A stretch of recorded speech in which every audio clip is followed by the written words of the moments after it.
Assalamualaikum warahmatullahi wabarakatuh.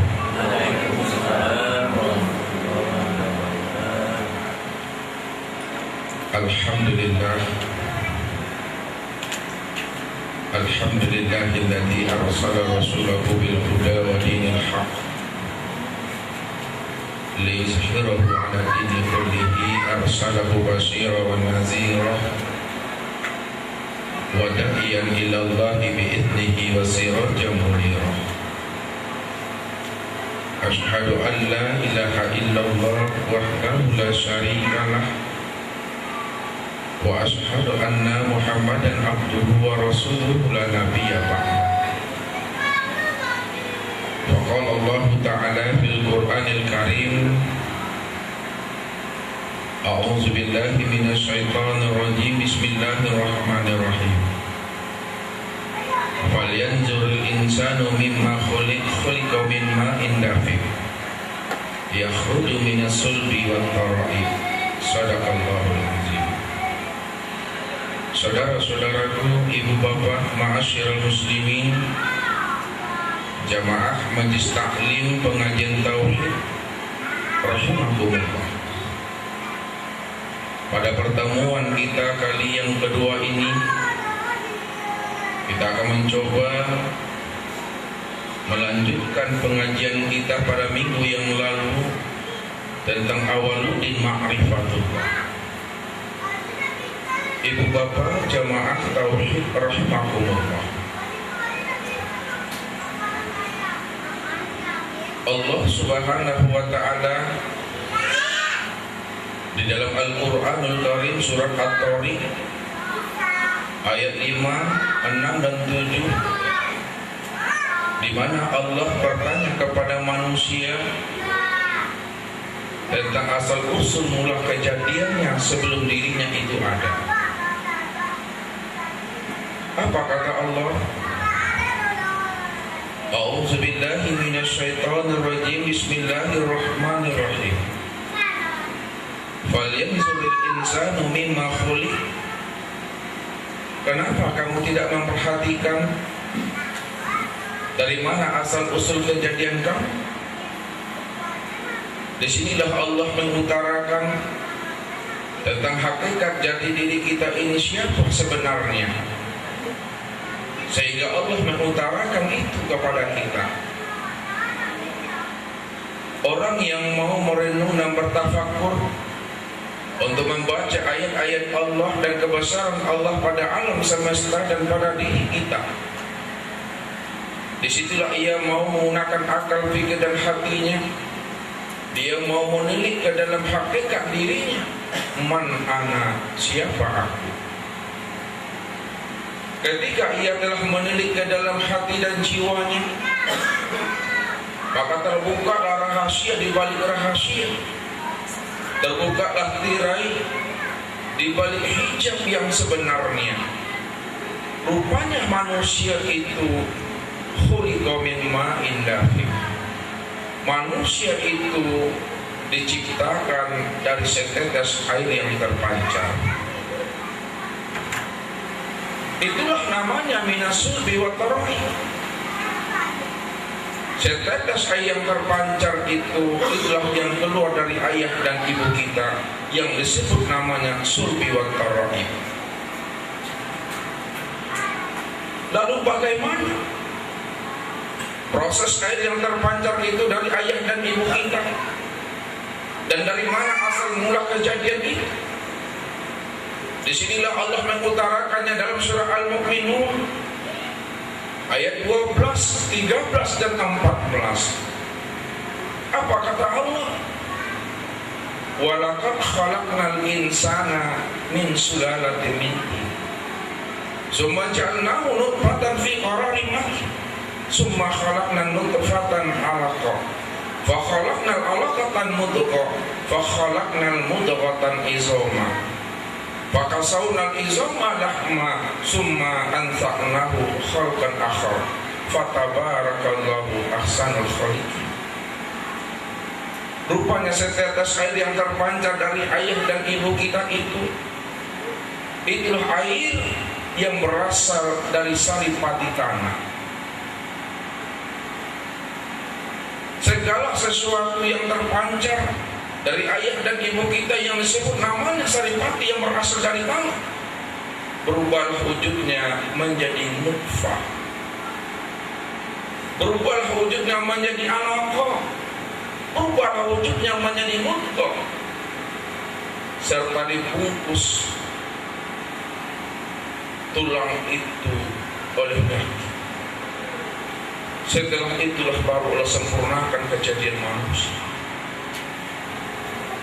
Disinilah kita bisa mampu membaca dan melihat akan kebesaran dan keagungan Allah pada alam dan pada diri kita, bahwa sesungguhnya Allah itu benar-benar subhanallah.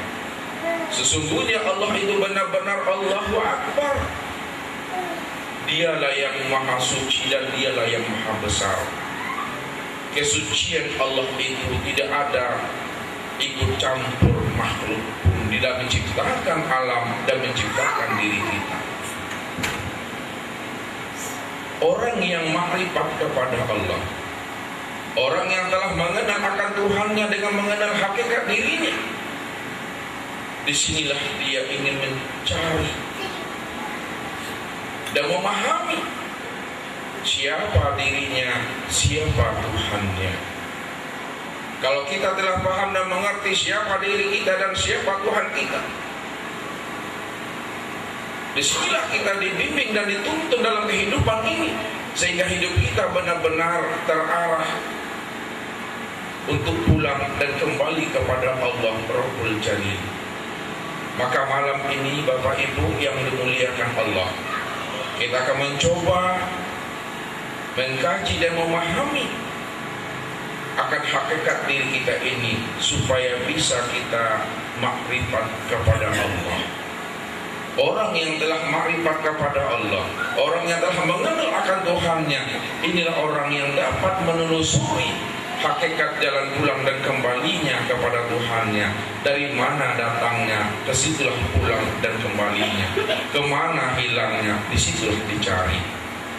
Ibu bapak yang dimuliakan Allah, kita mencoba memahami akan hakikat diri ini, bahwa manusia itu dijadikan Allah dari dua unsur. Yang pertama ada namanya unsur insaniyah.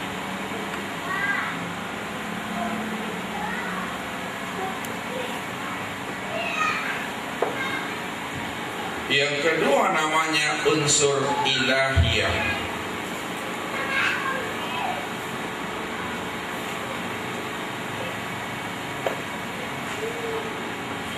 Kita lihat yang pertama, unsur insaniyah. Unsur insaniyah inilah yang disebut namanya unsur zahir.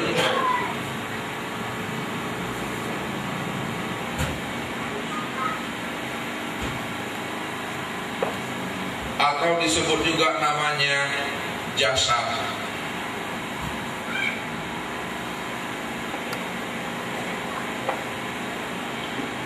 Unsur insaniyah, unsur zahir atau jasad ini diciptakan atau dijadikan Allah dari 6 proses. Yang pertama, sebagaimana yang diterangkan Allah dalam surah Al-Mu'minun ayat 12, 13 dan 14, bahwa unsur insaniyah, unsur zahir dan unsur jasad ini diciptakan oleh Allah dari saripati tanah.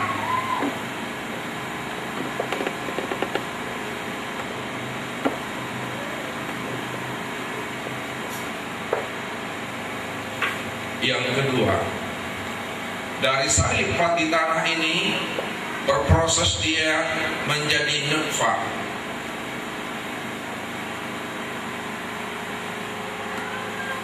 Itu yang disebut namanya air.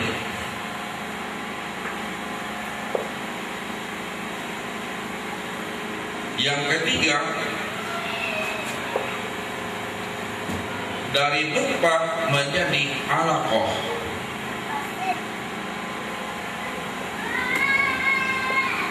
Itu yang disebut namanya segumpal darah.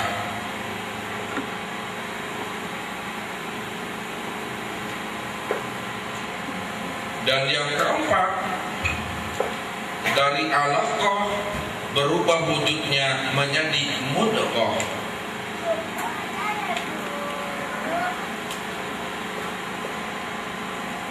Itu yang disebut namanya segumpal daging.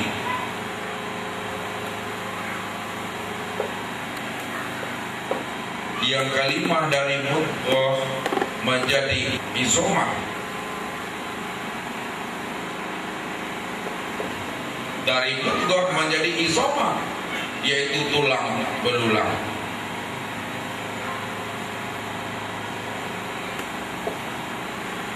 Dan yang keenam, baru namanya lahma.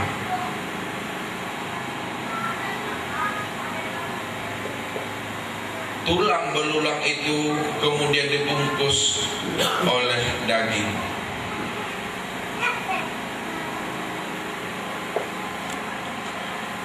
Jadi inilah proses tubuh insaniah, tubuh zahir atau jasad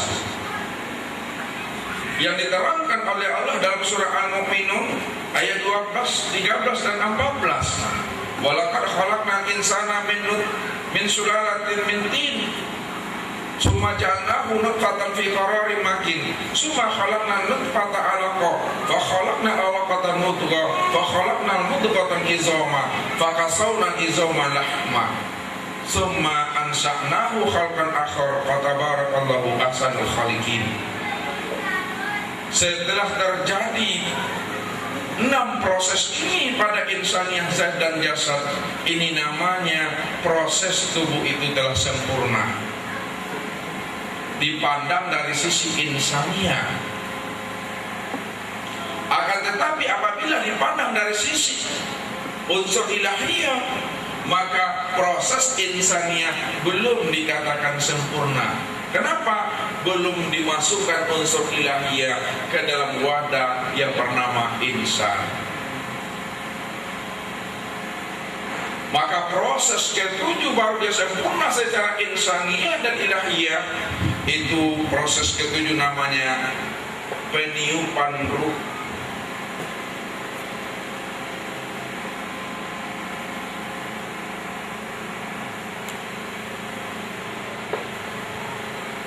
Ketika telah ditiupkan ruh ke dalam insaniah, zahir atau jasad ini, barulah dia sempurna zahir dan batin.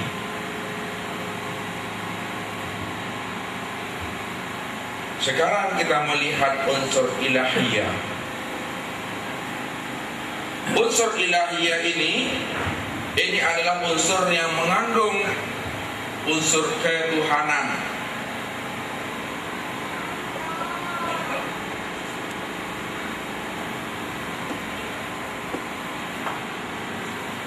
Unsur yang mengandung ketuhanan itulah yang dibetahukan kepada namanya tubuh batin, yaitu ruh.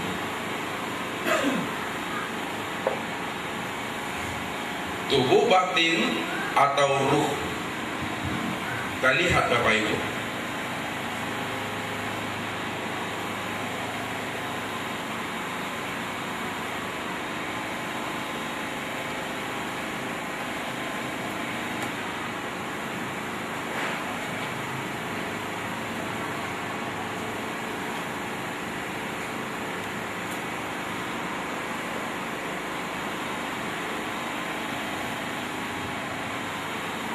Tubuh batin atau ruh itu baru ditiupkan ke dalam wadah yang bernama jasad, yang bernama tubuh zahir itu apabila usianya 4 bulan atau lebih kurang 120 hari. 4 bulan atau lebih kurang 120 hari. Apa kata Allah? Fa idza sawaituhu wa nafakhtu fihi min ruhi faqa'u lahu sajidin. Apabila kusempurnakan kejadian hambaku, maka barulah aku tiupkan ruhku, kata Allah. Wa nafakhtu fihi min ruhi, aku tiupkan ruhku ke dalamnya. Ketika Allah meniupkan ruh ke dalam diri ini, terjadilah interaksi antara tubuh insania yang disebut namanya tubuh zahir dengan tubuh ilahiyah atau disebut namanya tubuh batin, yaitu ruh. Terjadilah interaksi dia antara yang zahir dengan yang batin. Ketika terjadi interaksi antara zahir dan batin, disitulah dia menzahirkan namanya akal.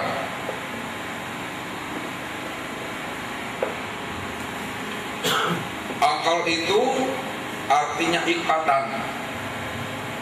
Baru dia zahir akal, ikatan apabila terjalin 3 unsur padanya. Yang pertama namanya cipta, yang kedua namanya rasa, dan yang ketiga namanya karsa.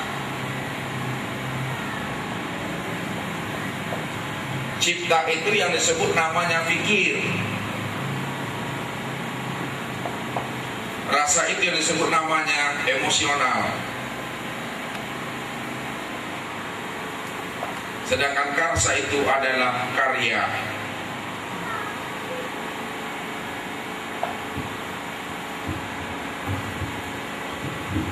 Setelah hidup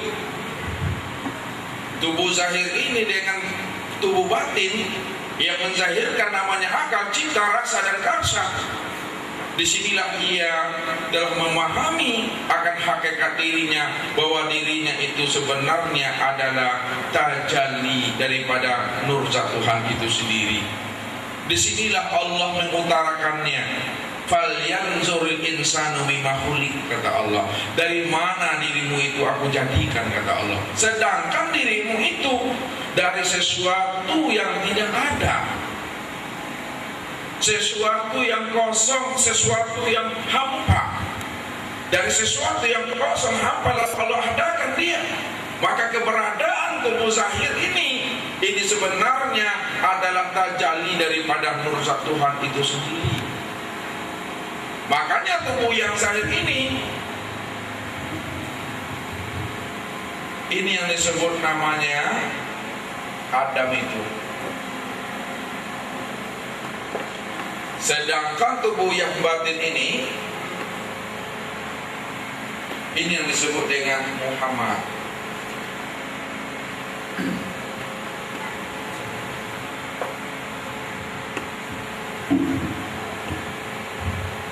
Tubuh Adam yang zahir ini memiliki 7 sifat dia.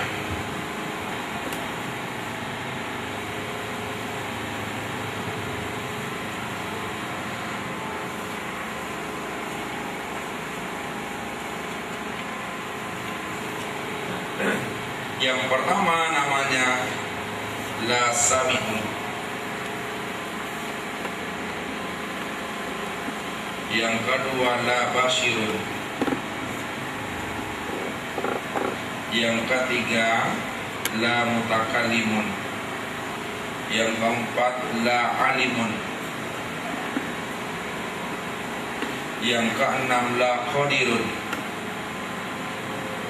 Yang ketujuh la muridun. Dan yang ketujuh adalah la hayyun. Artinya tubuh Adam itu dia tidak mendengar, dia tidak melihat, dia tidak berkata, dia tidak mengetahui, dia tidak kuasa, dia tidak berkehendak, dan dia tidak hidup. Inilah sifat yang ada pada diri Adam. Makanya kalau Adam ini, tubuh yang kasar ini mengalami namanya proses mati, ini tidak akan diminta pertanggungjawaban di sisi Allah. Kenapa tidak diminta pertanggungjawaban di sisi Allah? Karena ia kembali kepada asalnya semula. Ini berasal daripada tanah semuanya. Ini. Kalau asalnya dari tanah, maka pulang dan kembali kepada tanah. Kalau tubuh ini ditanam, ya, ini lama-lama tubuh ini akan menjadi busuk, lapuk, sehingga ia menjadi pupuk dia. Kalau ini telah menjadi pupuk, apapun yang ditanam di atasnya, sayur, maka sayur itu akan subur. Sayur itu dimakan oleh ayam, ayam dimakan oleh manusia, manusia buat manusia kembali, hidup kembali, mati lagi, ditanam kembali, menjadi pupuk kembali. Itulah prosesnya terus menerus sampai kiamat. Makanya ini tidak akan pernah diminta pertanggungjawaban di sisi Allah. Dia hakikatnya adalah tiada, asal dari tanah, pulang dan kembali lagi kepada tanah dia. Yang diminta pertanggungjawaban di sisi Allah, inilah yang disebut namanya tubuh yang batin atau ruh yang mengandung unsur ilahiyah, yang mengandung unsur ketuhanan. Ini yang disebut namanya diri Muhammad yang memiliki 7 sifat.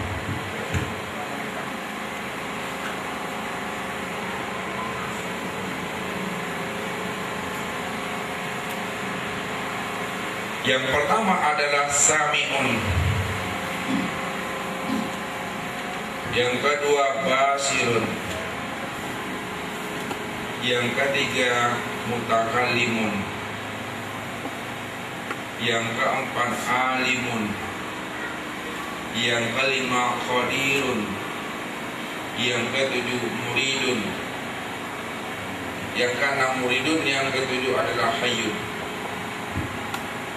Sami'un itu artinya kenyataan zat yang maha mendengar, kenyataan zat yang maha melihat, kenyataan zat yang maha berkata, kenyataan zat yang maha mengetahui, kenyataan zat yang maha kuasa, kenyataan zat yang maha berkehendak, kenyataan zat yang maha hidup tadi.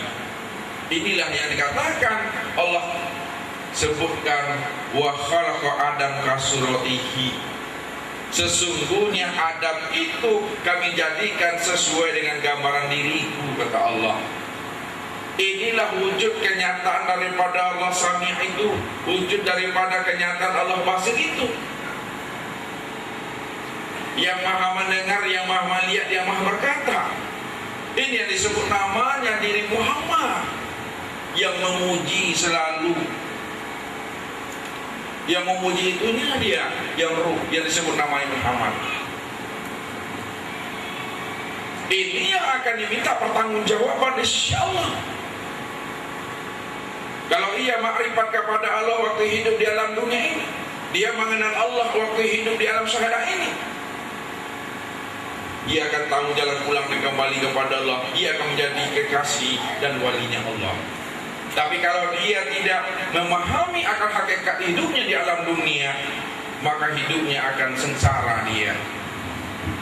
Karena dia tidak tahu jalan pulang dan kembali kepada Tuhan.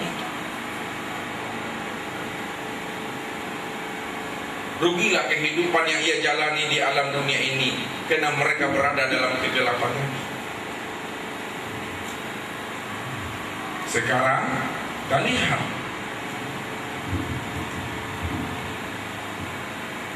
zahirnya Adam ini, ya, itu artinya tiada.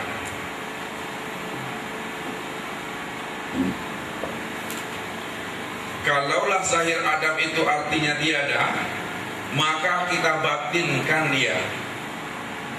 Kalau iya kita batinkan, maka zahirnya Adam itu, itulah yang disebut namanya Muhammad. Ya.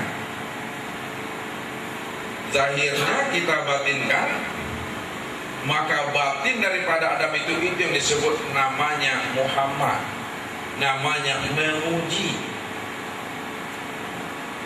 Ini yang dikatakan Muhammad, memuji. Muhammad itu ada berapa huruf? Ya, ada 4 huruf dia. Kita lihat Muhammad, mim, ha, mim, dal. Kenapa zahirnya Muhammad? Kita lihat mim ini, inilah kepala. Ini dia. Sedangkan ha itu adalah dada dan tangan.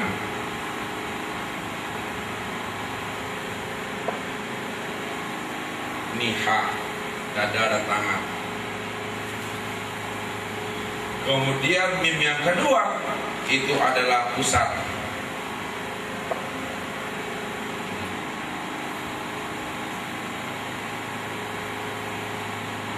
Dan dal itu adalah kaki. Jadi kalau kita zahirkan dia berdiri, begini dia Bapak Ibu.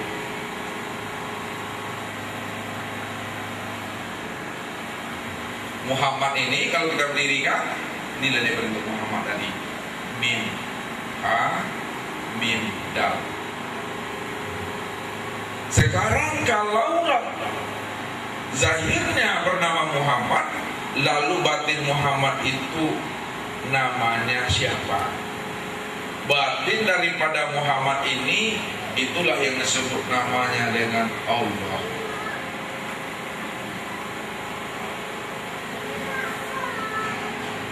Batin daripada Muhammad itu adalah Allah. Sekarang Muhammad itu kita batinkan dia. Muhammad ini kalau dibatinkan, dia tiada. Dia juga sama dengan Adam. Kalau diri Muhammad telah dibatinkan, maka zahir daripada Muhammad ini sebenarnya itu adalah Allah itu sendiri. Itulah yang dikatakan tajalli daripada nur Tuhan. Ini jawabannya di sini. Kalau diri Muhammad itu telah dibatinkan, maka batin Muhammad itu disahirkan. Inilah dia dikatakan tajalli daripada nur Tuhan. Wa khalaqa Adam ka suratihi itu.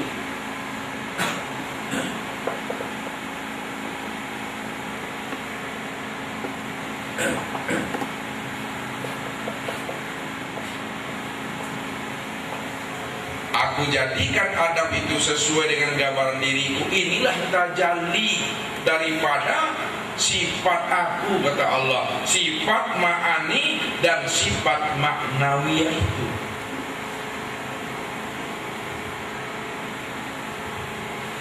Kalau ini adalah sifat ma'ani dan maknawiyah Allah, maka sesungguhnya yang berbuat itu tidak lain adalah Allah itu sendiri. Itu dikatakan dari Allah, bagi Allah, dan untuk Allah. Tidak ada dari kita bagi Allah atau bagi Allah untuk kita, nggak ada. Semuanya dari Allah, bagi Allah, dan untuk Allah.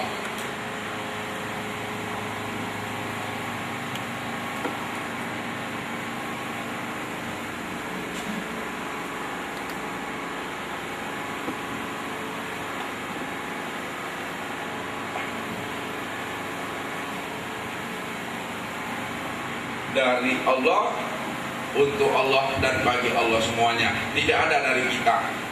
Barulah kita sadar dan paham bahwa diri kita itu adalah la haula wala quwata illa billah.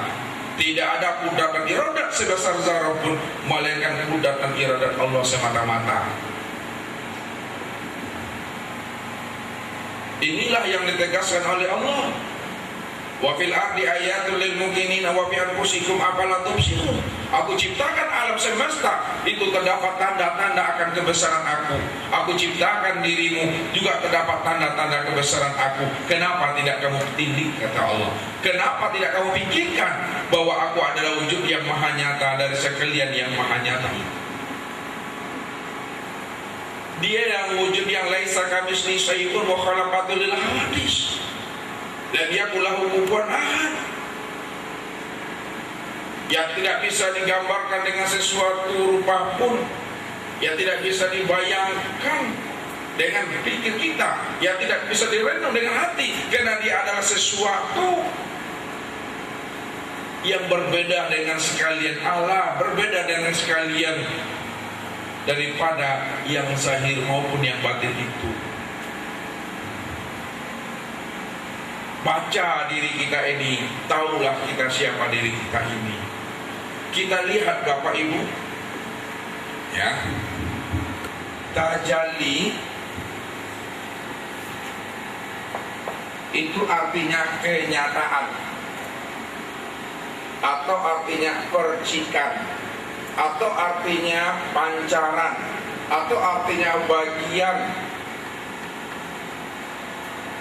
Mana yang dikatakan tajalli, bagian, percikan, pancaran daripada diri nur zat Tuhan? Inilah yang disebut namanya ruh ini. Ini dia.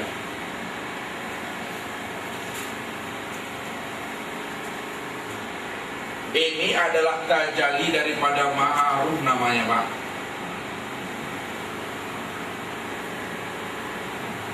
Kalau ini ruh, ini disebut Maha Ruh. Maknanya bahwa ruh ini percikan daripada diri Maha Ruh tadi. Maha Ruh itulah yang disebut namanya Allah ini.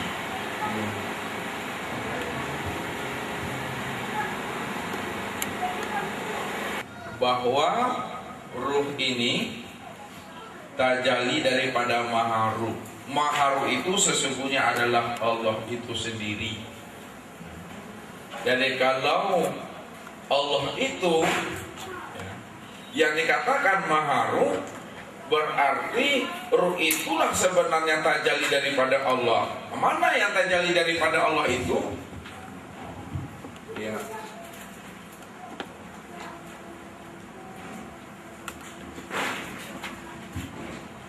adalah sama. Dan kemudian besar, kalam, ilmu, kudrat, iradah, dan hayat.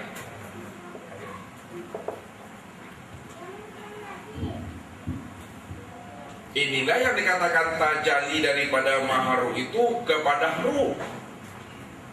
Sama basar, kalam, ilmu, kudrat, iradat, dan hayat.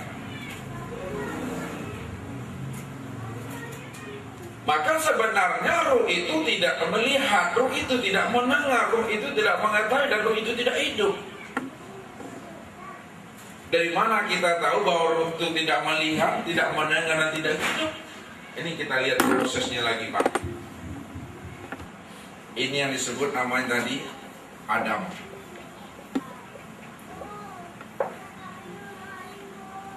Adam ini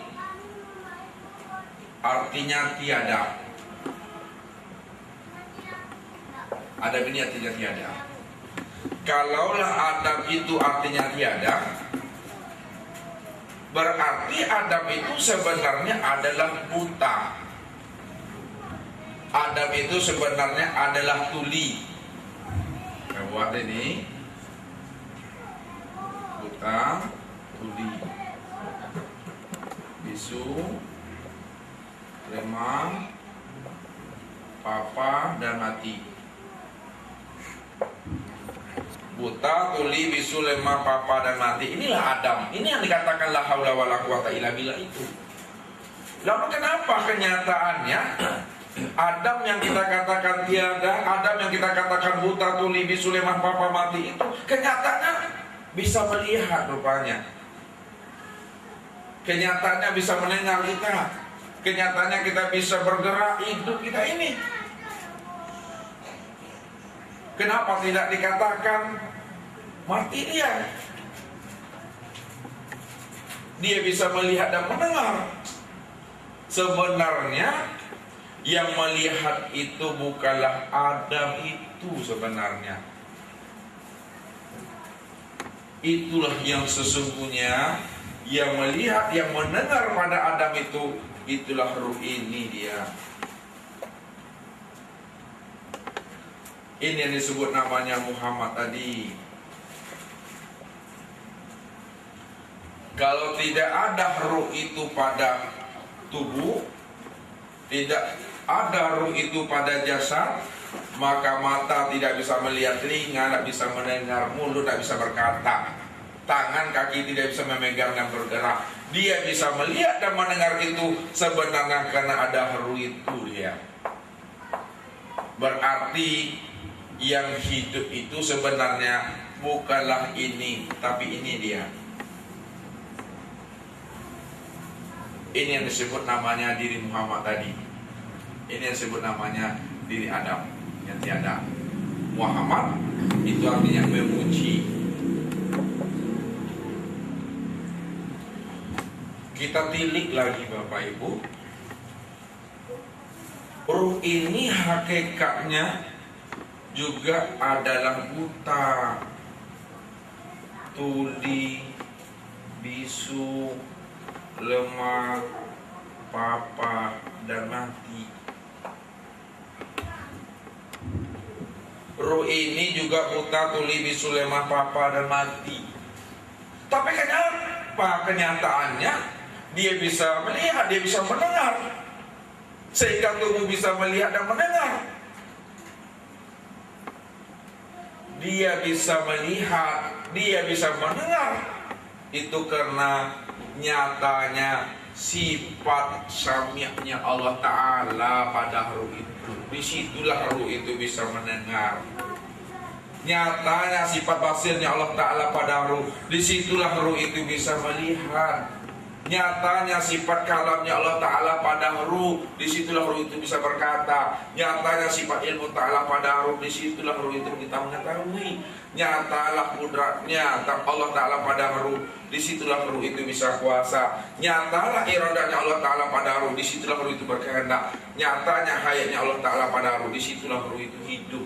Ini yang dikatakan tajalli Allah itu pada maha ruh, pada diri kita ini. Ini yang disebut namanya sifat. Yang tajalli itu sifat namanya. Kalau dibawakan dia ke dalam bahasa tauhid, sifat itulah yang disebut namanya wujud am itu. Ini yang wujud am namanya. Wujud itu artinya ada, am itu meliputi. Ada meliputi, yang meliputi yang mana? Ini Allah tadi, ini dia.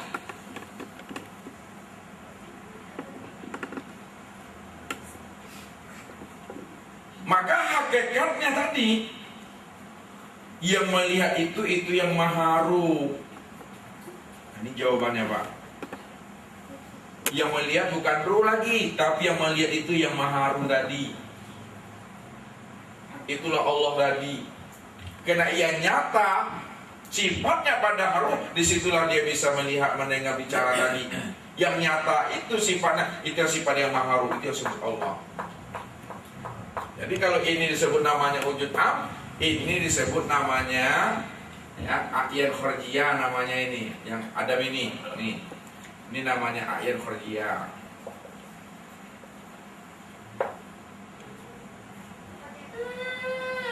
Kalau ini disebut namanya a'yan sabita. Kalau diberi nama dia. Ini istilah nih Bapak Ibu.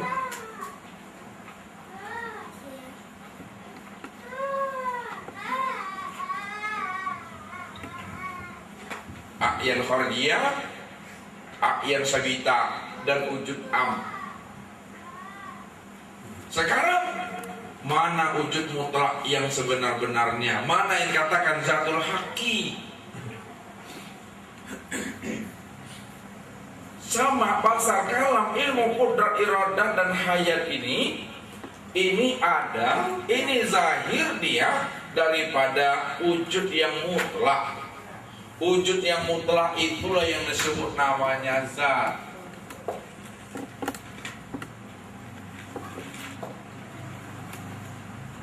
Wujud mutlak atau disebut namanya zatul haqi.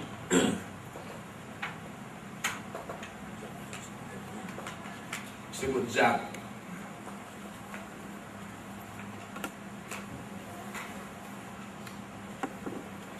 Itulah sifatnya wujud idam. Mukhalafatul lil hawadis, dia binafsihi, ini dia, dan wahdaniyah. Itu yang dikatakan wujud yang mutlak itu. Kalau bahasanya disebut namanya wujud muha namanya, atau wujud muhit.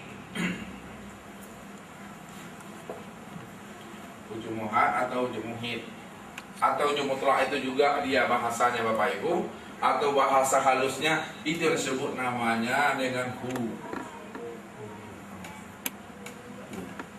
Dialah zat yang bernama Allah tadi. Ini dia kenyataan yang sebenarnya wujud daripada yang mutlak itu. Tapi dia bersifat laisa kamitslihi syai'un mukhalafatul lil hawadis.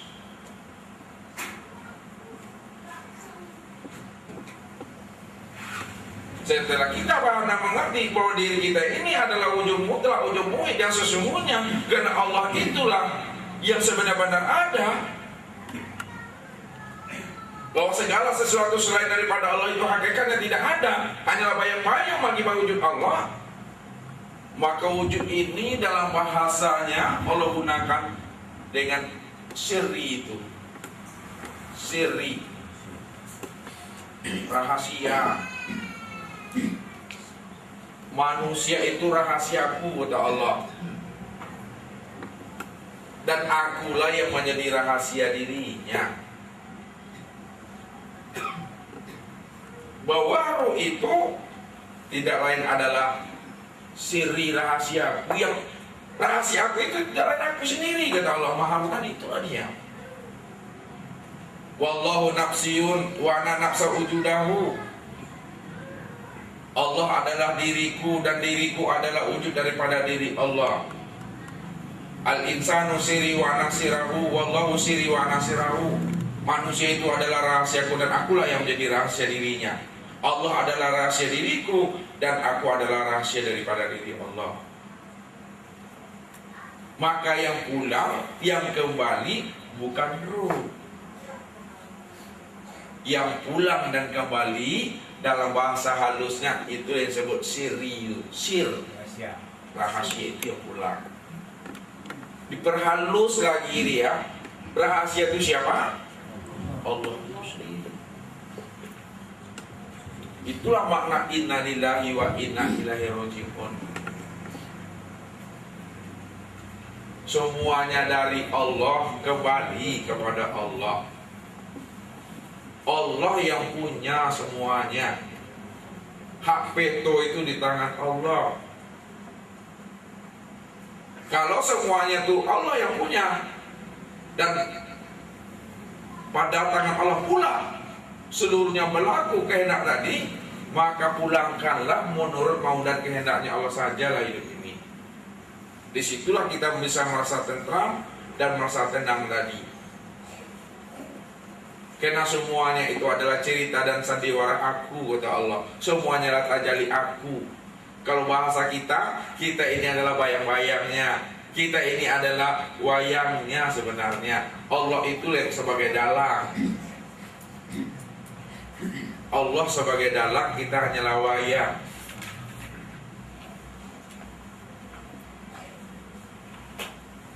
Secara syariat bapak ibu yang memandang, bapak ibu yang mau bicara, hakikatnya tidak. Hanya Allah itu sebenarnya yang nyata.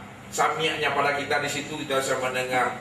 Nyatanya basirnya Allah Ta'ala, di situlah kita bisa melihat. Kita dimainkan oleh Allah. Kalau sudah sampai masanya, jatuh temponya, pulang dan kembalilah kita kepada dirinya kembali. Selesai itu urusan hidup. Ini yang kita mesti telusuri, yang mesti kita kaji dan mesti kita tahu. Sebelum namanya sakaratul maut itu datang kepada kita, ini yang mesti kita pelajari. Ini yang membaca namanya kita eluh namanya. Ini membaca namanya kita nafsiyah namanya. Ini membaca namanya kita diri namanya. Jadi tambahkanlah, khotamkanlah kitab nafsiyah itu sebelum jatuh temponya. Selamat kita. Tidak perlu lagi digampangkan hidup di alam dunia ini, karena kita sudah tahu pulang dan kembali diri ini, pulang dan kembali rahasia diri ini. Kalau ia pulang kepada Allah, pulangnya selamat, diridhoi itu. Dalam bahasa kita, hidup jaya mati sempurna, telah bertemu dua titik menjadi satu titik. Anta ana anta, engkau adalah diriku, diriku adalah diri engkau. Al-abid wal ma'bud wahid, yang menyembah, yang disembah adalah satu. Aku juga di sana. Cuma ilmu yang menjelaskannya, ilmu yang menjabarkannya, dan ilmu pula lah yang menguraikannya. Mana yang zat, mana yang sifat. Zat itu yang disebut Tuhan bernama Allah, sifat itu yang disebut namanya hamba, yang disebut manusia. Makanya hamba itu, manusia itu adalah rahasia, rahasia Tuhan maksudnya. Akan mudah mengenal Allah dengan jalan mengenal diri, tidak payah. Disitulah letaknya Allah itu lebih dekat dengan diri kita. Karena yang menjadi rahasia diri kita tadi tidak lain adalah Dia itu. Jadi kalau hidup hati kita dengan muraqabahnya, hidup jiwa kita dengan musyahadahnya, tidak ada lagi namanya penipuan, tidak ada lagi namanya korupsi itu, tidak ada lagi namanya pencopet, merampok, maksiat, dosa, nggak ada lagi, karena dia mengenal. Tapi orang yang dikatakan kafir zindik sebaliknya adalah orang yang tahu akan hakikat dirinya, tapi dia manfaatkan sifat 20 itu, dia manfaatkan ilmu ini untuk berbuat dosa dan maksiat. Itu yang dikatakan kafir zindik. Ini yang diragukan oleh Rasul, ini yang dikhawatirkan oleh Nabi. Akan datang suatu masa dan zaman di mana umatku banyak berbuat dosa dan maksiat, tapi ia kambing hitamkan Tuhan dalam berbuat tadi. Allah yang mencuri, Allah yang merampok, Allah yang berzina katanya. Dia lepas daripada tanggung jawab. Semuanya dikembalikan kepada Tuhan. Salah. Walaupun jahat buruk itu datang daripada Allah, tapi Allah tidak suka, Allah tidak senang kepada jahat dan yang buruk. Cuma jahat dan buruk itu adalah sifat pemuji saja. Kalau tidak ada sifat pemuji, tidak ada namanya keseimbangan hidup. Diciptakan Allah surga, pasti ada diciptakan Allah namanya neraka. Ada situlah kita berusaha berikhtiar tadi. Gunakan akal pikir yang Allah berikan kepada kita, sehingga kita mampu menilik dan menjadi khalifah di muka bumi ini. Disitulah jalan kita ini lurus dan selamat. Fid dunya hasanah wa fil akhirati hasanah. Ini yang dikatakan namanya orang yang telah makrifat dengan Tuhannya. Arafun nas man arafu li nafsi. Apa kata Nabi? Arafun nas man arafu li nafsi.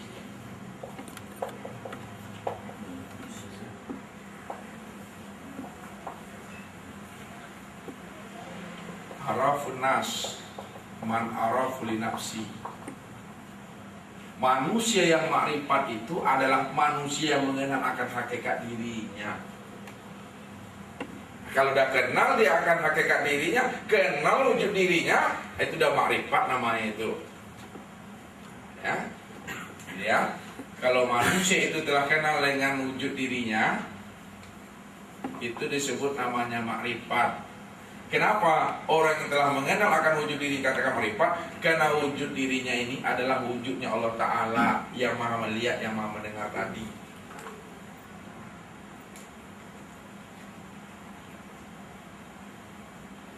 Itu dia. Jadi tinggal lagi pembuktiannya. Kalau ia telah benar-benar makrifat kepada Allah, telah mengenal akan dirinya, ini wujud daripada Allah yang maha melihat dan mendengar, tentunya hidupnya adalah sami'na wa ata'na. Sami'na wa ata'na. tinggal pembuktian, tinggal pelaksanaannya. Orang makrifat bukan di sini letaknya, Bapak Ibu, bukan di sini letaknya, tapi letaknya sini pembuktiannya. Pembuktiannya itulah dia. Maka untuk membuktikan manusia itu makrifat atau tidak, tiliklah kepada Rasul, tiliklah kepada Nabi. Nabi ini, ucapan Nabi itu mengandung syariat namanya. Diamnya Nabi itu adalah thariqat. Dia berzikir, dia nyambung kepada Allah. Perbuatan Nabi, memandang, mendengar, bicara, memegang, melangkah, itu adalah hakikat namanya. Ini yang pembuktian itu. Sedangkan makrifat Nabi itu adalah kesempurnaan dirinya.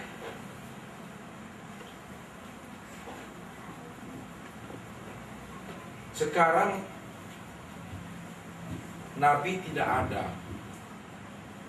sedangkan kita telah mengenal bahwa ucapannya adalah syariat. Bagaimana pula kalau kita telah mengenal akan Tuhan? Ucapan kita itu bagaimana? Diamnya kita bagaimana? Kelakuan kita bagaimana? Ucapan kita itu tidak lain adalah juga mengandung syariat. Dia menyempurnakan syariat-syariat kalam-kalam yang telah disampaikan oleh Nabi dan Rasul. Orang yang tidak mengerti, ya sampaikanlah itu. Apa hukumnya? Bagaimana cara berwudu, bagaimana cara sholat, bagaimana cara berdiri tegak. Betul, ucapan yang mengandung hukum syariat bermakna dia. Bukan menzahirkan hukum kembali, tapi dia menerangkan, menjelaskan ketetapan-ketetapan hukum yang telah dijelaskan oleh Nabi dan Rasul. Itulah Muhammad tadi. Kalau mulutnya, kalamnya, ucapan yang tidak mengandung hukum, lebih bagus diam. Karena diam itu emas. Disitulah Nabi mengatakan, man kana yu'minu billahi wal yawmil akhir falyaqul khairan aw liyasmut. Siapa yang benar beriman kepada Allah dan hari akhir, hendaklah ia berkata yang baik-baik saja, kalau tidak diam. Kalau kalamnya tidak membuahkan makna hukum syar'i, menjabarkan hukum syar'i, ketimbang buat dosa, diam saja. Sebab kita sudah memahami kalamnya Rasul itu mengandung unsur syariat, kalamnya kita juga membawa hukum-hukum di sana. Menjadi setawar sedingin dia, kalau tidak bisa diam saja. Jangan banyak komentar, kita sakit hati orang dengarnya. Itu makna yang sebenarnya. Diamnya kita berzikir, bertafakur kita, merenung kita. Mata, telinga, mulut, tangan, kaki, kulit, daging, urat, tulang, limpa, jantung, orang, semuanya berzikir kepada Allah. Allah, Allah, Allah. Itu yang katakan namanya ismuzat itu. Semuanya hidup zikirnya, zikir ismuzat. Rambut ini putus, jatuh dia ke sana, dipandang, ditilik dengan mata hati, berzikir dia. Ini yang sudah hidup zikirnya itu. Kalau dia berbuat, bertingkah laku, ini yang memaknai daripada kalam Allah. Itu yang disebut Al-Quran berjalan. Khuluquhul Quran.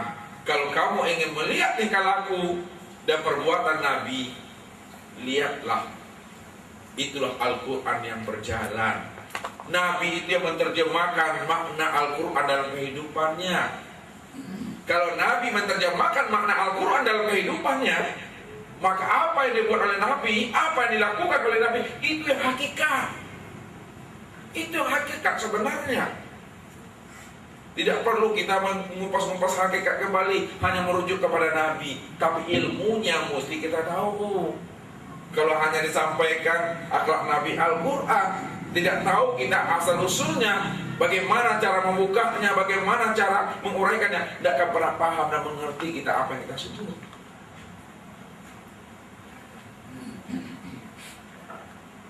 Duduknya hanyalah mengaji. Itu yang dikatakan talil Quran itu, baca Al-Quran itu. Ada membaca Al-Quran yang makna yang maksudnya adalah membaca yang kauliah. Membaca yang kauliah itu membaca yang tersurat mulai dari Al-Fatihah sampai An-Nas. Itu membaca Al-Quran yang kauliah namanya. Yang tersurat dari Al-Fatihah sampai An-Nas. Membaca yang kedua adalah membaca yang tersirat, itu kauniyah. Tidak mesti dari Al-Fatihah langsung kepada An-Nas. Kita duduk sekarang ini mengaji ilmu syariat, itu membaca kauniyah, itu membaca yang tersirat itu. Duduk mengaji mempelajari tarikat, tasawuf, itu membaca yang tersirat itu. Duduk mengaji seperti ini, mengaji tentang tauhid, tentang Tuhan, itu membaca yang kauniyah, yang tersirat. Makna daripada isi Al-Quran itulah dia. Syariat itu masalah ibadah. Hakikat itulah masalah akidah dan tauhid dia. Semuanya kita mesti pandai menjabarkan kehidupan ini. Jadi tidak ada sia-sia kehidupan kita yang kita jalani setiap waktu dan menit dari 24 jam ini. Semuanya kita pandai membaca yang tersirat. Ini namanya membaca kitab lu, membaca kitab nafsiyah, membaca kitab diri. Itu yang Allah perintahkan nanti. Ketika kita berbangkit nanti dikumpulkan di hadapan Allah, apa kata Allah? Iqra kitabaka, baca kitabmu, kata Allah. Bukan Al-Quran yang disuruh baca, bukan kauliyah itu. Bukan dari Al-Fatihah sampai Anas dibaca di hadapan Allah. Bukan itu yang diminta. Baca kitabmu, atau kitab yang mana? Inilah dia kitab diri. Baca kitab lu. Setelah kita pandai membaca kitab lu, kitab diri ini, kafa binafsika al-yawma 'alaika hasiba, cukuplah diri kamu sendiri yang menghisapnya. Kalau kamu telah tahu siapa dirimu, siapa yang ciptakan dirimu, masuklah kamu dalam surga. Tapi kalau kamu tidak tahu siapa dirimu, siapa Tuhan yang ciptakan dirimu, masuklah kamu neraka. Di situ letaknya innallaha sari'ul hisab, bahwa Allah itu sangat cepat hisabnya. Tidak ada pakai nomor antrian kita di sana, Bapak Ibu. Masing-masing kita telah dibukakan Allah hijabnya untuk membaca kitabnya masing-masing. Kalau banyak rapornya yang warnanya merah, tetap duduk di kelas 1. Tapi kalau semuanya hijau semuanya, naiklah tingkat. Tidak perlu lagi diperintahkan guru kamu tinggal, kamu naik, tidak perlu, karena masing-masing kita telah ada rapornya. Kalau tidak pandai kita naik, kalau tidak pandai kita banyak rapor yang merah, tinggal saja, tidak perlu lagi dibilang kamu tinggal, karena dari situ tinggal kelas naik, dan sudah ada di sana. Inilah diri kita sebenarnya. Inilah Bapak Ibu yang dimuliakan Allah. Mudah-mudahan dengan pemahaman-pemahaman ini kita lebih arif dan mengerti lagi dalam menjalankan kehidupan kita ini, bahwa kita itu adalah la haula wala quwata illa billah. Kalau kita sudah paham diri kita la haula wala quwata illa billah, tunduk dan patuh sajalah kita kepada Allah lagi. Susah kita, Allah yang maha baik yang memberi, Allah yang maha tahu yang menetapkan, Allah yang bijaksana yang menentukan. Tidak ada lagi protes-protes di hadapan Allah, karena semuanya telah Allah tetapkan dengan sempurna. Wa khalaqa kulla shay'in faqadara taqdira. Aku telah tetapkan segala sesuatu itu dengan sempurna, kata Allah. Oleh karena itu kata Tuhan, wala tu'allimni bima yuslika. Jangan kamu ajari aku untuk mengurus urusan kamu lagi. Semuanya telah aku sempurnakan. Baca saja lagi, kemudian amalkan, buktikan kalau kamu benar-benar telah mengenal akan hakikat dirimu dan kamu telah mengenal akan diri aku. Udah, tenggelamkan dirimu ke dalam diri aku, maka nyata aku yang berbuat di sana. Susahnya kamu itu aku, tolong. Senangnya kamu juga aku di sana. Tapi innallaha la tukhliful mi'ad. Allah tidak akan pernah memungkiri janjinya. Kalau kita dah paham dan mengerti ini, jangan kita menjadi orang yang kafir sindik dalam hidup ini. Jangan kita manfaatkan ilmu ini untuk berbuat dosa dan maksiat. Jangan kita kambing hitamkan Allah. Itu adalah nafsu kita sebenarnya. Billahi taufiq wal hidayah. Assalamualaikum warahmatullahi wabarakatuh.